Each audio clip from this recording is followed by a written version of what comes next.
Welcome to Session 3 in Estate Planning Solutions for Family. Hopefully the last session got you started thinking about your family and who the powerful ones are, what their strengths are, those that are going to need help, and why putting your affairs in order is so important.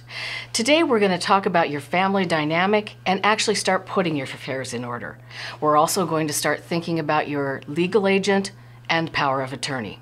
So let's get started. So when you're putting your affairs in order, one of the key things is starting to gather all of the information.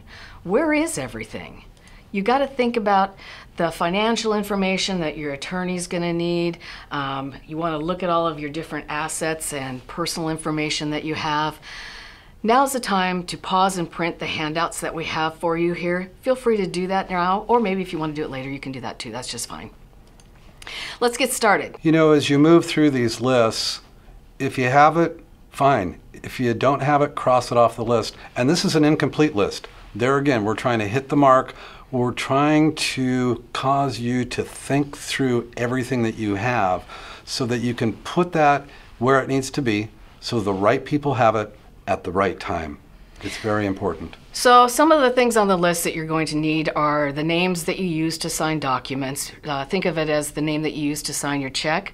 The attorney's going to want your residence address, your phone number, your cell phone.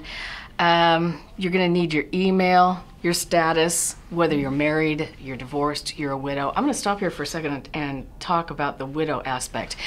If you were married and your spouse died and you had a will at the time and you remarry, did you know that in a certain state your will could be broken? In this particular state where we reside, if a person remarries and they have a will in place, that will becomes null and void. We had no idea about that until we ran into the situation with my mother and her car accident and what subsequently happened to her. So that's something to really consider as you're moving through life. Think about that will, and people say all the time, we've heard lots of stories where people say, my mom had a will and then she remarried and now everything's all a mess. Right, but they're not finding that out until something's happened. Right. You know, mom died thinking her kids were covered. Mom died and the kids were thinking they're covered.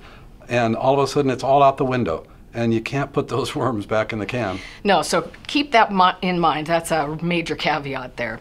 Also, you want to gather your prenup agreement. And John, tell me a little bit about the importance of prenups. Prenups, it's a sticky situation, and I think people get emotional and they don't want to hurt feelings. But if you've got an estate that you want to go to your family, and you need to at least bring up a prenup. And I know as we've talked with people extensively about this, you know, one thing we've kind of come up with is bringing up a prenup will really allow you to see, does this person love me or do they love my money?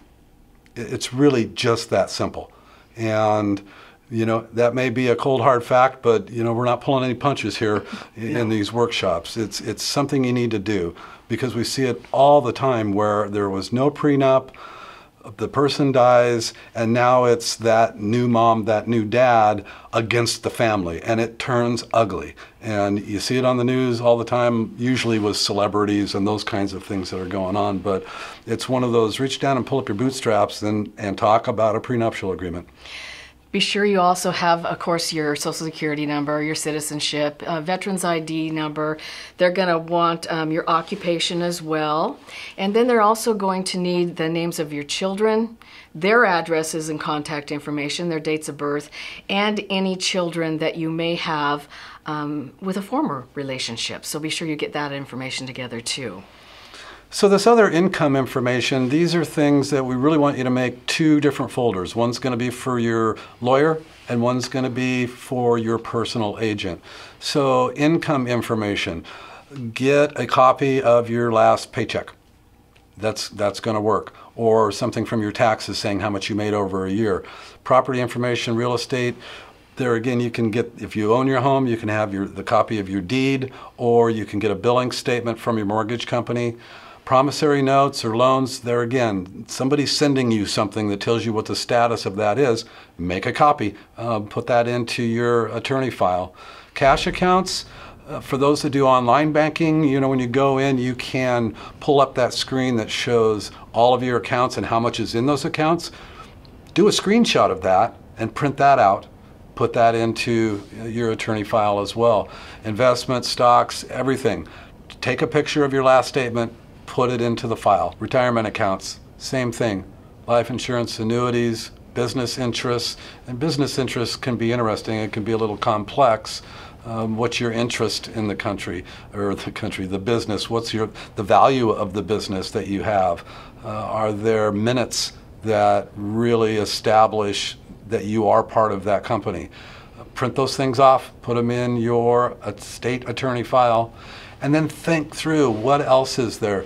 You know, when estate attorneys are looking at stuff, like we said, they're just interested in your finances and your wishes, not all of the other stuff. So personal effects, they want automobiles, so identifying numbers on those, valuable jewelry that you might have, and then collections. Do you have a painting collection? Do you have a car collection? Are they worth considerable money? Your estate attorney is going to want to know those things. As far as all the little knickknacks in your house and those kinds of things, you'll be sorting that out later. Then they will also need the location of your safety deposit box, the number, anyone else that might be listed on that safety deposit box. They'll want your financial advisor's name and phone number, any professional people that are associated with your personal life. They will want to have that all in place. Right, and that safe deposit box, that's going to be something that you're going to want to have your personal agent named to, so that if something happens to you and they go to the bank because there's keys in there or there's special instructions in there, the bank will not let them in unless they are named to that as well. Other important information, think through what you have. A map of where the gold is buried in the yard. There's so many stories we've heard of elder parents hiding stuff. One example, when my mother first started having Alzheimer's, she was putting money in books. She was putting money in drawers, in every nook and cranny, little bags, sewing bags in the back of the sewing drawer. There's money in there. And when we finally had to move her out and into my sister's house, we had to go through everything. Diseases such as Alzheimer's, they create fear. And one of the fears that elderly folks can have is losing their money. There's three things you don't want to take away from an elderly person: their keys, their money, or their home. And these things start making people do desperate things. Copyrights. Have you written a book? Have you produced a movie? Royalties, are you getting royalties from anywhere? A book, an invention, mineral rights? Are there things that are coming in that way? Patent pendings. Did you invent something and you've got a patent that's pending, or you've already received all the patent information? Well, copyrights and royalties and patents, those all need to be in your estate plan. You need to legally pass those on to the next person, because if they're not, and it's not in legal form, the Copyright Office, the Patent Office, they're not going to just go, oh, they died, so we'll give it to so-and-so. No, you can imagine how in a dysfunctional family that there may be several kids trying to get those copyrights or trying to get those royalties. You need to take care of that so that it's all lined out there. Very important, very important. Your personal agent is going to need quite a bit of that information too, but in a different form. They're not going to need dollar values or anything like that. What they'll need is the attorneys that you have, their contact information. They'll need the doctor's contact information. We had that in the case of my mother. We had a really good estate plan that they had put together, and that information was available to us. So when the accident did happen, we were immediately able to go into action, contact her doctor, contact her financial advisor. We let the bank know, because I was going to be signing the checks. All of that information I had, and I was ready to go. I could contact her pastor at the church and make sure that everybody knew. And who else? Think through your family dynamic. Who else would your personal agent need to contact in case of an emergency, or if something happened, or if they had to step in for you? Yeah, this is that point where it's, how do I know what I don't know? And you're setting this up for your personal agents so that it goes smoothly. Remember, they're grieving too. Something has happened. Something really bad has happened. They've had to step in, and they need to know this information right now. They can't be looking around in books and papers and going through file cabinets. Oh my gosh, it's just nuts. Other information that's really important to have on hand and for your personal agent is, of course, all your utilities, because those need to be continued on as things move forward depending on what has happened to you. And then the insurance companies and their contact information and account number, and what other insurances might you have. Credit cards, they'll need to know not your amounts you owe, of course, but they will need to know a contact and the account number just in case. And then pet and vet info. You know, we heard a story of a friend of ours, their brother passed, and he lived down at the coast, and so they immediately went down there to take care of his personal effects and his estate. And when they got down there, they discovered that there was a cat in the apartment. They had no idea he had a cat. And so you want to make sure that your personal agent does know about the pet information, where the pet is, and that sort of thing. And of course, the cat did end up living happily ever after. Yeah, well, it's kind of, sometimes the cat doesn't want to come to you when you don't know its name. Exactly. Who else? Who else needs to be noted? Is storage units, timeshares, all those kinds of things. So we want to make sure that the personal agent has that stuff. Then make sure they have the keys. The keys, a second key to your home, your rental home, boats, RVs, maybe you have a storage unit. You know, my cousin was very wealthy, and unfortunately he passed at a young age, and he left a lot behind, and my uncle and aunt lived in Texas. He was in California. They knew that he had a lot of assets. He had IRAs, he had 401ks, he had all that kind of stuff, but he never bothered to tell them where he had them, nor did he tell them where the storage unit was. So while they're grieving because of this sudden death, they had to go back and forth between Texas and California and try and close his estate. And they had to talk to friends, they had to dig, they had to use an attorney at their cost. They had to work very hard for several months, all while they're grieving. And you know, they did end up putting the estate in order, but they never did find the storage unit. This is why we want you to think about these things. So who will be your personal agent with power of attorney?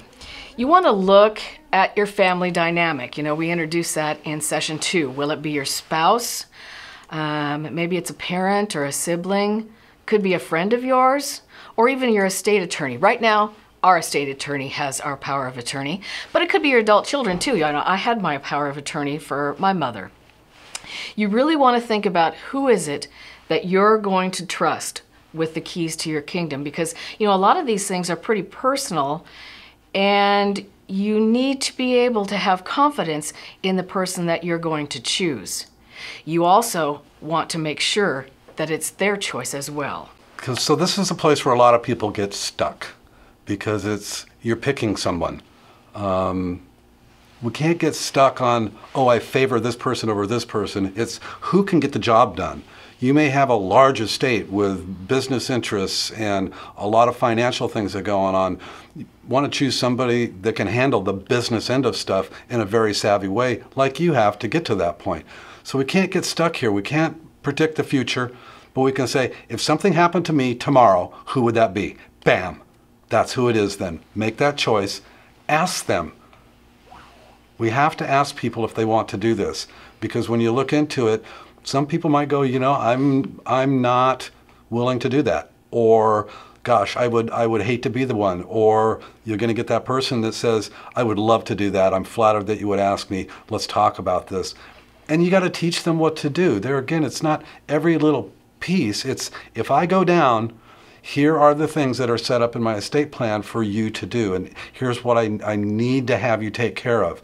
They need to understand that there's a plan of action, that they're at the point of that plan of action, and where they find everything to put the plan of action in motion. Very important.